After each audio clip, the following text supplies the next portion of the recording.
L'immobilier de bureau s'est rarement aussi bien porté selon la dernière étude Xerfi Precepta. En effet, les valeurs locatives sont reparties à la hausse, l'offre vacante recule et la demande augmente et se transforme. Elle se nourrit en effet de la valeur d'usage des actifs de bureau. Une valeur d'usage qui gagne du terrain sous l'impulsion des mouvements de fonds sociétaux liés à la technologie et à l'évolution des modes de travail. Les grands groupes misent aussi au passage sur leurs bureaux pour attirer et conserver les talents, mais aussi pour redorer leur image. C'est d'ailleurs ce qui explique la floraison de nouveaux concepts comme le desk sharing, le flex office ou encore les immeubles user-centric. Les professionnels de ce marché étoffent aussi leur panel de prestations et montent en gamme face à l'offensive de nouveaux entrants, à commencer par les exploitants d'espaces collaboratifs. Vous l'aurez compris, les occupants sont désormais les nouveaux clients à satisfaire, des occupants qui ont pris la place des directions immobilières. De quoi modifier l'organisation en silo de la filière de l'immobilier de bureau.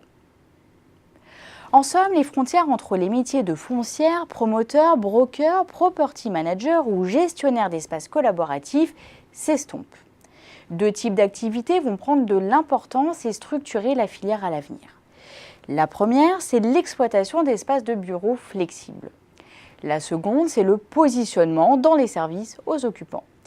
Citons l'essor de Nextdoor, l'enseigne de coworking de Bouygues Immobilier, qui a récemment ouvert son 8e centre en France au Grand Hôtel-Dieu à Lyon. Globalement, les géants de l'immobilier de bureau à l'instar de Bouygues Immobilier ou de Nexity ont de nombreux atouts pour s'imposer demain dans ce paysage concurrentiel en mutation. Pour autant, les autres acteurs de la filière n'entendent pas faire de la figuration.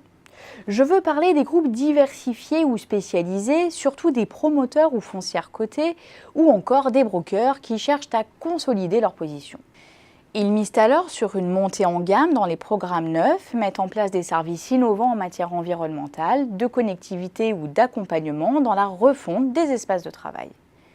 Toutefois, les menaces se précisent, en particulier pour les brokers, acteurs présents dans la vente et la location de bureaux. En effet, de nombreuses plateformes d'intermédiation commercialisent des bureaux temporaires et elles pourraient bien investir les bureaux traditionnels avec une nouvelle proposition de valeur. La commercialisation en direct n'est pas non plus une menace à négliger. Quant au développement de données indépendantes sur l'immobilier tertiaire, il permettrait de rendre le marché plus transparent, ce qui rééquilibrerait les rapports de force en faveur de la demande.